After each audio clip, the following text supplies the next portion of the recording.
شروع کرتے ہیں اللہ کے بابرکت نام سے جو بڑا مہربان اور نہایت رحم والا ہے۔ تمام تعریفیں میرے اللہ رب العزت کے لیے ہیں۔ السلام علیکم لسنرز، میں ہوں آپ لوگوں کی host Nosheen. Welcome to my channel horror stories official. I hope آپ سب لوگ خیریت سے ہوں گے، جہاں ہوں گے خوش ہوں گے۔ میری طرف سے آپ سب لوگوں کو بہت بہت جمعہ مبارک۔ آج آپ لوگوں کے لیے میں بہت انٹرسٹنگ ہارر اسٹوریز لائی ہوں جنہیں آپ لوگ بہت پسند کریں گے۔ سلسلہ شروع کرتے ہیں آج کی ہارر اسٹوریز کا۔ بڑھتے ہیں آج کی پہلی ہارر اسٹوری کی طرف۔ یہ ہارر اسٹوری نعمان شیئر کر رہے ہیں۔ نعمان کہتے ہیں کہ آج آپ کے ساتھ میرے چچا تھے، ان کے ایک دوست تھے، ان کی زندگی میں پیش آنے والی ایک کہانی شیئر کرنا چاہتا ہوں۔ آج سے 10 سال پہلے کی بات ہے۔ اس وقت میرے جو چاچو تھے وہ لوگ گاؤں میں رہتے تھے۔ سکھر والی سائڈ پر لوگوں کے گاؤں ہوتے تھے۔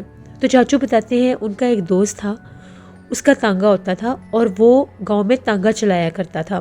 اکثر گاؤں کی سواریاں اس کے تانگے پر سوار ہو کر دوسرے گاؤں میں بھی جایا کرتی تھیں۔ ایک دفعہ کی بات ہے، سخت سردی کا موسم تھا، تو جو ان کے دوست تھے انہوں نے گاؤں کی کچھ سواریوں کو لے کر دوسرے گاؤں جانا تھا۔ تو جب وہ دوسرے گاؤں ان کو چھوڑنے گئے تو جب واپس آ رہے تھے تو ان کے ساتھ ایک بہت زیادہ ڈراؤنا حادثہ ہوا۔ وہ حادثہ کچھ اس طرح سے تھا کہ جس گاؤں میں وہ ان کو چھوڑنے کے لیے گئے تھے، اس گاؤں کا جو مین راستہ تھا وہ راستہ بہت زیادہ خراب تھا۔ ان کو جاتے ہوئے بہت زیادہ دقت ہوئی۔ اب واپسی پر جب انہوں نے آنا تھا تو شام ہونے والی تھی۔ انہوں نے یہ سوچا کہ اگر میں اس راستے سے جاؤں گا تو مجھے تو رات اس راستے پر ہی ہو جانی ہے، کیونکہ گھوڑا اس راستے پر بہت مشکل سے چل رہا تھا۔ وہ ساری سڑک جو تھی وہ خراب تھی، اور وہ اس حد تک خراب تھی کہ وہاں پر کوئی بھی سواری جانا ممکن نہیں تھا۔ جیسے کیسے کر کے وہ انہیں چھوڑ تو آئے۔ واپسی پر انہوں نے گاؤں کے کچھ لوگوں سے پوچھا کہ یہاں پر کوئی اور راستہ ہے۔ ان لوگوں نے یہ بتایا کہ یہاں پر ایک اور راستہ تو ہے، لیکن وہ جنگل سے ہو کر گزرتا ہے، اور وہ جو راستہ ہے وہ جنگل کا راستہ ہے اور سنسان راستہ ہے۔ وہاں پر ہم لوگ کبھی بھی نہیں جاتے۔ اس راستے کے بارے میں ہم لوگوں نے کچھ سنا ہوا ہے، کچھ جنگلی جانور بھی ہیں اور کچھ جنات کے بھی معاملات ہیں۔ اس راستے سے کوئی بھی آتا جاتا نہیں ہے۔ گاؤں کا راستہ جتنا بھی خراب ہے، ہم لوگ اسی راستے کو استعمال کرتے ہیں۔ میں نے کہا کہ مجھے بس اس راستے کے بارے میں بتا دو، آگے وہاں سے گزرنا نہ گزرنا وہ میں خود ڈیسائیڈ کر لوں گا۔ ان لوگوں نے مجھے گاؤں کا وہ راستہ بتا دیا کہ جہاں سے گاؤں کا مین راستہ اس گاؤں کی حدود سے شروع ہوتا ہے، اس کی لیفٹ سائڈ سے ایک اور چھوٹا سا کچا راستہ شروع ہوتا ہے جو گاؤں کے اس جنگل سے ہوتا ہوا باہر مین روڈ پر جاتا ہے، اور اس کے بعد پھر دوسرے گاؤں کے علاقے شروع ہو جاتے ہیں۔ انہوں نے وہاں پر جو راستہ ان کو بتایا گیا، مین راستے سے جانے کے بجائے اپنا ٹائم بچانے کے لیے وہ جنگل کے راستے پر جانے لگے۔ جیسے ہی وہ کہتے ہیں کہ میں جنگل کے راستے پر جا رہا تھا، میں اس راستے پر کافی آگے نکل آیا۔ کچا راستہ جیسے ہی ختم ہوا تو اس کے آگے باقاعدہ جیسے کوئی سڑک نما راستہ ہوتا ہے وہ بنا ہوا تھا۔ اس سڑک نما راستے پر میں نے ایک کنواں بھی دیکھا۔ اس کنویں کو جیسے میں کراس کر کے آگے بھی گزر رہا تھا، ابھی مغرب نہیں ہوئی تھی، مغرب ہونے والی تھی، تو میں کیا دیکھتا ہوں کہ وہاں پر اسی سڑک کے اوپر ایک دلہن، بالکل جیسے سجی سوری دلہن ہوتی ہے، وہ چلتی ہوئی جا رہی تھی۔ جب میں نے اس کو سرخ لباس پہنے دیکھا، اس کو میں نے زیورات سے آراستہ دیکھا اور جنگل کے بیچوں بیچ اس سنسان راستے پر دیکھا جہاں پر آبادی بہت دور تھی، مجھے بڑا عجیب لگا کہ یہ لڑکی کون ہے۔ میں اس کے پاس سے جیسے گزرنے لگا، میں نے تانگا روکا تو اس نے باقاعدہ گھونگھٹ لیا ہوا تھا اور اس نے مکمل زیورات پہنے ہوئے تھے۔ گھوڑا جو تھا، وہ گھوڑا کافی زیادہ جیسے رکتا ہے، ڈرتا ہے، وہ آگے نہیں جا رہا تھا۔ پھر بھی میں نے گھوڑے کو جیسے کیسے چابک مار کے اس کو چلایا، تو اس لڑکی کے پاس جب میں رکا تو میں نے یہ کہا کہ بیٹا تم کون ہو اور تم اس جنگل کے راستے میں کیا کر رہی ہو؟ اس نے پہلے تو کسی بات کا جواب نہیں دیا، چپ چاپ چلتی رہی۔ میں نے بھی تانگا چلانا شروع کر دیا۔ تبھی جا کر وہ ایک درخت کے پاس بیٹھ کر رونے لگ گئی۔ اس کے رونے کی آوازیں بہت زیادہ دکھی بھی تھی اور بہت زیادہ عجیب بھی لگ رہی تھیں۔ میں نے پھر اس کے پاس تانگا روکا۔ گھوڑا بار بار جیسے ڈر رہا تھا اور پیچھے ہٹ رہا تھا۔ جب میں نے اس سے پوچھا کہ تم کون ہو اور تم یہاں پر کیوں رو رہی ہو، تو اس نے یہ بتایا کہ میں فلاں فلاں گاؤں کی لڑکی ہوں، آج میری شادی تھی، تو راستے میں مجھے جو بارات تھی ان لوگوں نے یہاں پر اتار دیا، پتہ نہیں وہ لوگ کہاں پر چلے گئے۔ میں نے اسے کہا کہ تم بیٹھو میرے تانگے پر، میں تمہیں باہر سڑک پر اتار دیتا ہوں، جہاں تمہارا گاؤں میں تمہیں وہاں پر چھوڑ دیتا ہوں۔ اسے میں نے جب اپنے تانگے پر بٹھایا، تانگا بہت زیادہ وزنی ہو گیا۔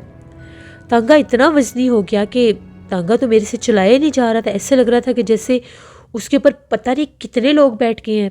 اور دیکھنے میں وہ جو لڑکی تھی وہ بالکل پتلی سی تھی، ابھی بھی اس نے اپنا گھونگھٹ لیا ہوا تھا۔ وہ میرے تانگے پر بیٹھ گئی۔ گھوڑا جو تھا وہ بڑے عجیب طرح سے، جیسے کبھی وہ چلنے کی کوشش نہیں کر رہا تھا، جب وہ میں نے اسے پھر بھی چلانے کی کوشش کی، ابھی وہ جنگل کا راستہ ختم نہیں ہوا تھا۔ تبھی مجھے ایسا محسوس ہوا کہ جیسے میرے کندھے پر کسی نے ہاتھ رکھا ہے۔ میں نے پیچھے پلٹ کر دیکھا تو وہ لڑکی جو تھی اس کا چہرہ تو دوسری طرف تھا، اس کا ہاتھ نہیں تھا۔ مجھے بڑا تعجب ہوا، عجیب لگا کہ یہ میرے کندھے پر ہاتھ کس نے رکھا ہے۔ ابھی میں اسی سوچ میں تھا، میں نے پھر تانگا چلانا شروع کیا۔ مغرب ہو چکی تھی، اندھیرا پھیلنے لگا تھا۔ سردی کا موسم تھا، ویسے بھی مغرب جلدی ہو جاتی ہے اور اندھیرا ہو جاتا ہے۔ تبھی تانگا ایک دم سے ہلکا ہو گیا۔ میں نے پیچھے پلٹ کر دیکھا تو وہ لڑکی تانگے پر نہیں تھی، وہ غائب ہو چکی تھی۔ میں نے یہاں وہاں دیکھا، میں نے پیچھے بھی پلٹ کر دیکھا، مجھے کہیں کچھ دکھائی نہیں دیا۔ وہ چلتے ہوئے تانگے پر کیسے اتری، کہاں گئی، وہ غائب ہو گئی۔ ابھی میں نے تیزی سے تانگا چلانا شروع کیا تو میں کیا دیکھتا ہوں کہ جیسے ایک اور عجیب و غریب حلیے کی، بہت لمبے قد کی ایک اور عورت سڑک کے درمیان میں چلتی ہوئی جا رہی ہے، لیکن وہ دلہن نہیں تھی، اس کا لباس کوئی اور تھا۔ گھوڑا پھر ڈرنے لگ گیا۔ جیسے میں اس کے قریب سے گزرا، اس نے اتنی ڈراؤنی چیخیں مارنی شروع کر دی اور میرا نام لے کر مجھے کہہ رہی تھی مجھے ساتھ لے کر جاؤ، مجھے ساتھ لے کر جاؤ۔ وہ میرے تانگے کے پیچھے بھاگنے لگ گئی۔ میں نے آیت الکرسی پڑھنا شروع کر دی۔ میرے تانگے کے اوپر میں نے لالٹین بھی لگائی ہوئی تھی۔ جیسے میں نے وہ لالٹین جلائی، وہ اس کی روشنی بھی تھی، لیکن وہ تو پیچھے میں نے دیکھا وہ اتنی بھیانک چڑیل آفت تھی کوئی، وہ اس کا قد بہت دراز ہو گیا اور وہ بڑی تیزی سے بھاگتے ہوئے میرے تانگے کی طرف آ رہی تھی۔ مجھے یہ تھا کہ نہ اس نے آج مجھے چھوڑنا ہے اور نہ ہی اس نے اس گھوڑے کو چھوڑنا ہے۔ میں نے وہ جو تانگے کے اوپر لالٹین لگائی ہوئی تھی، میں نے وہ لالٹین جلدی سے اتاری اور میں نے وہ پیچھے کی طرف جیسے ہی پھینکی تو وہاں پر خشک جھاڑیوں کو آگ لگ گئی۔ جب ان کو آگ لگی تو وہ چیخیں مارتی ہوئی کالے رنگ کا دھواں بن کر غائب ہو گئی۔ میں اس جنگل کے راستے سے باہر نکلا تو آگے ایک اور سڑک شروع ہو گئی۔ وہ سڑک چھوٹی سی تھی، بہت لمبی نہیں تھی، لیکن پکی سڑک تھی۔ اس پکی سڑک کو کراس کر کے میں مین روڈ پر آ گیا۔ اپنے گاؤں جب میں پہنچا تو میری حالت بہت زیادہ خراب تھی، مجھے بہت سا بخار ہو گیا۔ اس وقت میں نے گھر کسی کو کوئی بات نہیں بتائی۔ کچھ میری حالت ٹھیک ہوئی، مجھے گھر والوں نے دوائی وغیرہ دی، کوئی چائے وغیرہ پلائی تو کچھ میں ٹھیک ہوا۔ تو میں نے اپنے گھر والوں کو یہ بات بتائی۔ میرے گھر والوں نے جب یہ بات سنی تو میری دادی اماں زندہ تھی، دادی اماں نے یہ کہا کہ وہ کوئی دلہن نہیں تھی، وہ چڑیل تھی۔ چڑیل جو ہوتی ہے یہ دلہن کے روپ میں ہی بھٹکتی ہے اور دلہن کے روپ میں ہی نظر آتی ہے، اور اس کے ساتھ ایک بچہ بھی ہوتا ہے۔ تم نے اس کو تانگے کے اوپر بٹھا لیا، اس نے تمہیں اپنا آپ ظاہر کیا، لیکن اس کے بعد وہ اپنے اصل روپ میں تمہارے سامنے اگر وہاں پر ان جھاڑیوں کو آگ نہ لگتی تو وہ نہ تمہیں چھوڑتی اور نہ ہی تمہارے اس گھوڑے کو چھوڑتی۔ میں بہت زیادہ ڈر گیا۔ میں 2-3 دن بیمار رہا، دم وغیرہ کرواتا رہا۔ اس کے بعد پھر میں نے اس جگہ کے بارے میں کچھ اور لوگوں سے پوچھا تو لوگوں کا بھی یہی کہنا تھا کہ وہ جو جنگل کا راستہ ہے وہ بہت زیادہ آسیب زدہ ہے، وہاں پر بہت زیادہ جنات بھٹکتے ہیں۔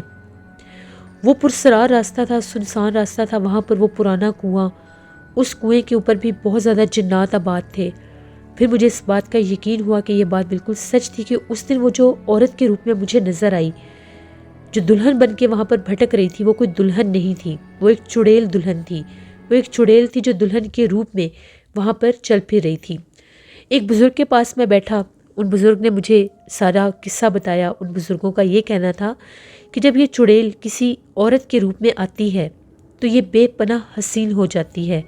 یہ اتنی حسین ہوتی ہے کہ دیکھنے والا اس کو دیکھے بنا رہ ہی نہیں سکتا، اور پھر وہ دیکھنے والا مجبور ہو جاتا ہے اس سے ہم کلام ہونے سے، اس کے ساتھ جانے سے، کیونکہ جب وہ کسی انسان کو دیکھتی ہے جس کو اس نے اپنا شکار بنانا ہوتا ہے، وہ اس کے دل اور دماغ پر قبضہ کر لیتی ہے اور وہ انسان بے بس ہو کر اس کے ساتھ چل پڑتا ہے۔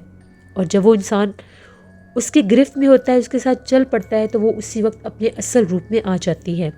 یہ چڑیلیں آفتیں بہت زیادہ بھیانک ہوتی ہیں، یہ آدم خور ہوتی ہیں، بہت سی ان میں اقسام بھی ہوتی ہیں، ان کو پچھل پیری کہا جاتا ہے۔ ان بزرگوں نے یہ بھی بتایا کہ اگر تم اس کے پاؤں دیکھ لیتے تو تمہیں پتہ چل جانا تھا کہ وہ ایک پچھل پیری ڈائن تھی۔ اس کے پیر الٹے ہوتے ہیں، وہ جتنی مرضی خوبصورت عورت کے روپ میں آ جائے لیکن وہ اپنے پیر کبھی بھی نہیں بدل سکتی، اس کے پاؤں ہمیشہ الٹے ہی رہتے ہیں۔ جبکہ اگر کوئی جنات، کوئی جنی، کوئی جن انسان کے روپ میں آئے تو ان کو پہچانا جا سکتا ہے۔ ان کے ہاتھوں کی انگلیاں 4 ہوتی ہیں اور ان کے ناک اور ہونٹ میں بہت زیادہ گیپ ہوتا ہے۔ ان کی جو آنکھیں ہوتی ہیں وہ بھی بہت عجیب طرح کی ہوتی ہیں، ان کی آنکھوں کی نوک نوز کی طرف ہوتی ہے اور ان کی بڑی نشانی یہ ہوتی ہے کہ وہ پلک نہیں جھپک سکتے، اور جس انسان کی آنکھوں میں آنکھیں ڈال کر دیکھیں اگر وہ انسان کمزور دل کا ہو تو وہ برداشت نہیں کر سکتا۔ جب مجھے ان سے اتنی باتوں کا پتہ چلا اس کے بعد میں کبھی بھی اس گاؤں کی طرف نہیں گیا۔ یہ کہانی انہوں نے میرے چاچو کو سنائی اور ہمارے چاچو نے ہمیں، جو میں نے آپ کے ساتھ شیئر کی۔ بہت شکریہ نعمان آپ کا۔ جس سے یہ تھی آج کی ایک ہارر سٹوری۔ اپنا فیڈ بیک مجھے ضرور دیں، آپ لوگوں کو کیسی لگی۔ آپ لوگ بھی اپنی خوفناک کہانیاں شیئر کر سکتے ہیں ڈسکرپشن باکس میں دیے گئے ای میل آئی ڈی nusheermik57@gmail.com پر۔ اس کے علاوہ آپ لوگ مجھے کمنٹ باکس میں بھی سٹوری شیئر کر سکتے ہیں۔ اپنا بہت سا خیال رکھیے گا، اپنی ڈھیروں دعاؤں میں مجھے، میری فیملی کو ضرور یاد رکھیے گا۔ Thank you for watching, stay blessed, اللہ نگہبان۔